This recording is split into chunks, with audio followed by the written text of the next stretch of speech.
This is the Aovape Buzzle. It's made for concentrate and dry herb. You have the pen, the globe, the flower, and the butt attachments, along with alcoholic cotton swabs, a pipe cleaner, and a charger. To turn it on, all you have to do is click 5 times, and it's on.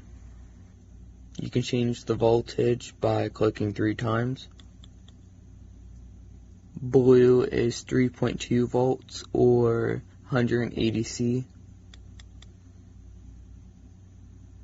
The yellow is 3.7 volts or 200 C.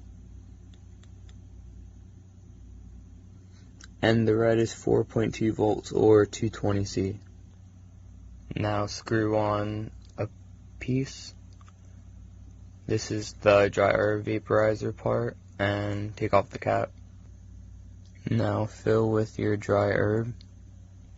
Now put the cap back on and the globe, and you're ready to preheat. Hit it twice to preheat.